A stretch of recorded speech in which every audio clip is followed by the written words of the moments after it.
चलिए नमस्कार दोस्तों, स्वागत है आप सभी का। और आपका जो चैप्टर का नाम है, देख लेते हैं कौन सा चैप्टर चल रहा था आपका। एक मिनट। आपका चैप्टर का नाम है कोशिका नी। आपका कोशिका का पहला चैप्टर कर दिया, कोशिका विभाजन। दूसरा चैप्टर कर दिया और तीसरा जो है ये है उत्तक टिश्यू के मैंने आपको कितने 11 क्वेश्चन करवा दिए थे।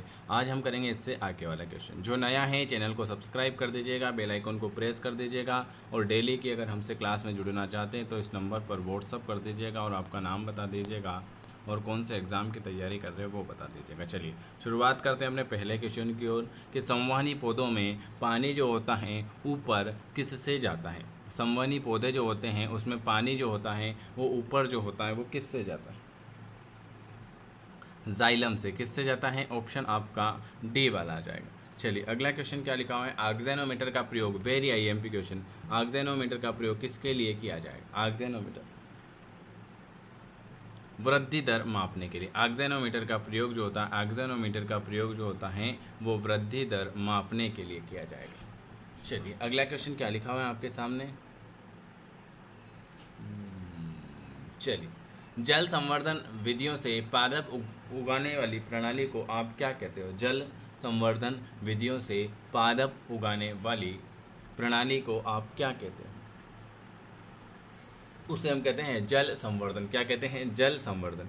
जल संवर्धन विधियों से जो पादप उगाते हैं उसे हम कहते हैं जल संवर्धन। अगला क्वेश्चन लिखा है कि द्विबीज तने में दारू और पोषवाह के बीच में उपस्थित परत जो है वो कौन सी है? 18 नंबर का ए वाला, एधा कैम्बियस। ये क्वेश्चन तो कितनी बार पूछा हुआ है। पर्ण में जाइलम है, फन में दारू है, कौन से पर्ण में जाइलम है भाई?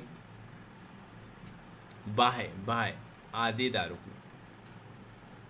ये क्वेश्चन जैसे आपके भी दो नाम होते हैं इसी प्रकार फ्लोएम का दूसरा नाम क्या है? फ्लोएम का दूसरा नाम क्या हो जाएगा?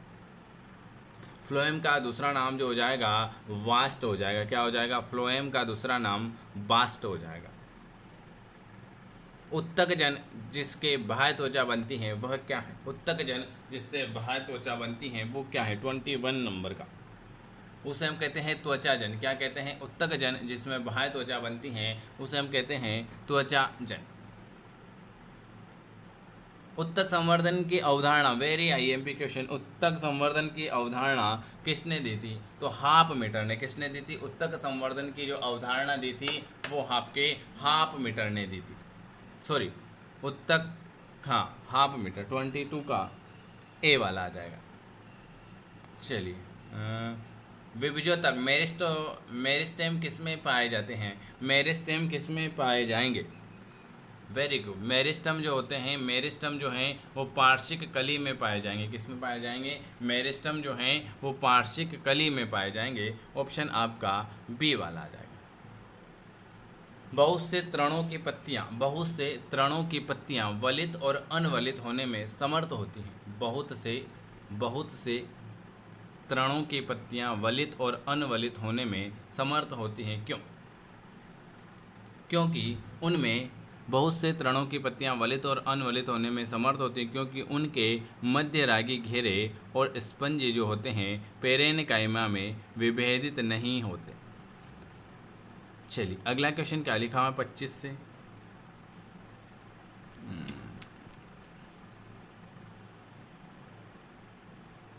ये लो।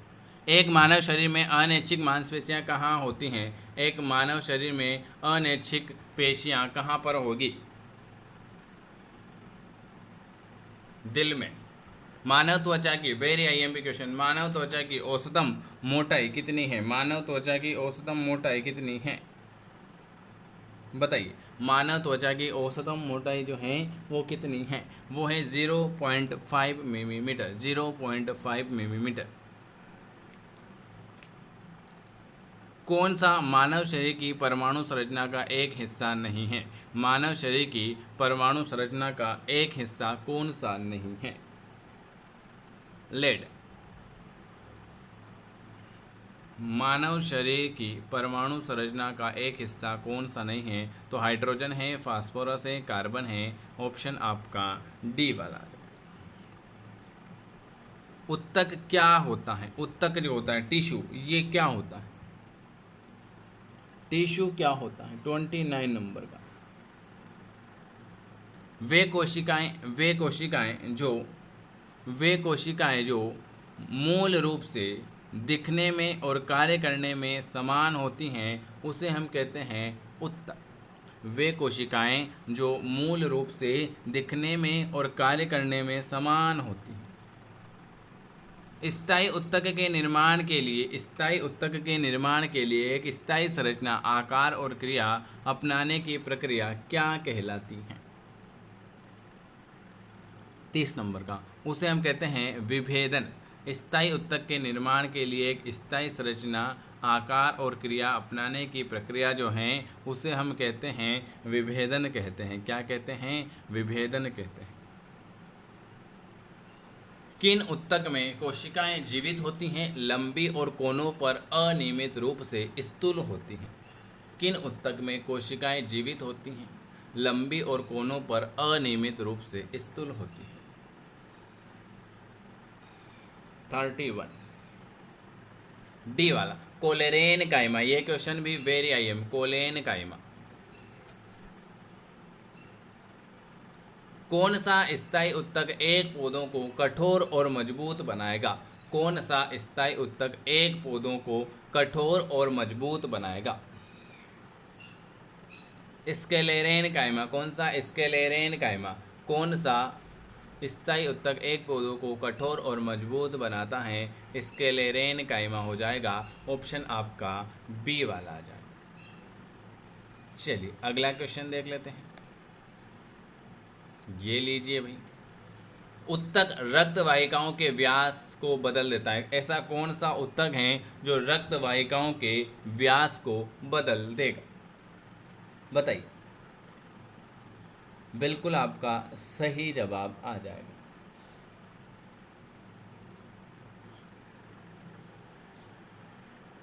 मांसपेशी उत्तक। मांसपेशी उत्तक रक्त वाहिकाओं के व्यास को बदल देता है। मांसपेशी उत्तक।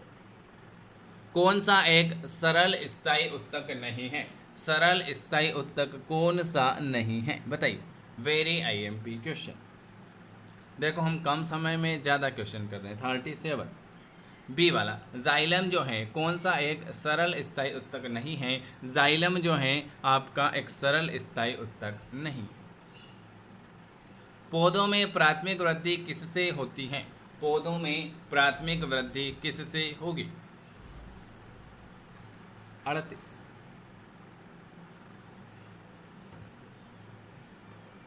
पौधों में प्राथमिक वृद्धि जो होती हैं वो अधिक विभजोतक से और शीर्ष विभजोतक से।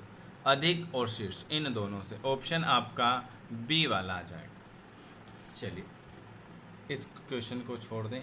कौन सा उत्तक पौधों को कठोर और दृढ़ बनाता है? कौन सा उत्तक पौधों को कठोर और दृढ़ बनाता है? स्क्लेरेन काइमा। स्क्लेरेन काइमा जो होता है कौन सा उत्तक पौधों को कठोर और दृढ़ बनाता है? तो स्क्लेरेन काइमा उत्तक जो होता है पौधों को कठोर और दृढ़ बनाता है। अधिक अंतरकोशीय प्रसार के लिए कोशिकाएं विरल रूप में संचरित होती हैं। अधिक अंतरकोशीय प्रसार के लिए कोशिकाएं जो होती हैं विरल रूप में संचरित होगी। Very good. Parenchyma. Parenchyma.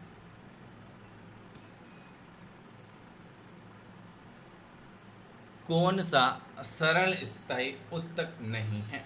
कौन सा सरल स्थायी उत्तक नहीं है?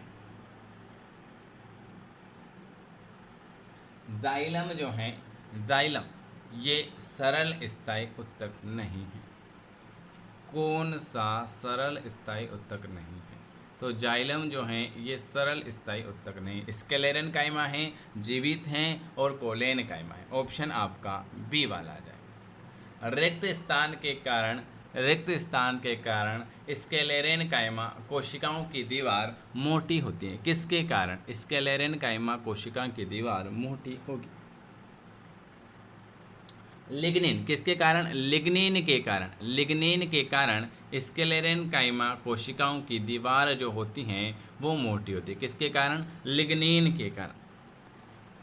एक जटिल स्थायी ऊतक, कौन सा एक जटिल स्थायी ऊतक है?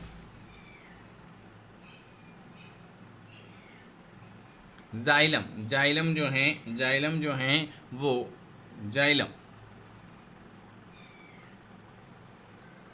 चलिए अगला क्वेश्चन, ये आपके क्वेश्चन करवा दिए। अगर आपको वीडियो पसंद आता है तो लाइक करना है, शेयर करना है, और अगर हमसे डेली में जुड़ना चाहते हैं तो आप इस नंबर पर व्हाट्सअप कर दीजिएगा। इसके अलावा आपके लिए बुक अवेलेबल हैं, biology, zoology, physics, chemistry, English के 7,500 क्वेश्चन, तो आप इसे घर बैठे मंगा सकते हैं।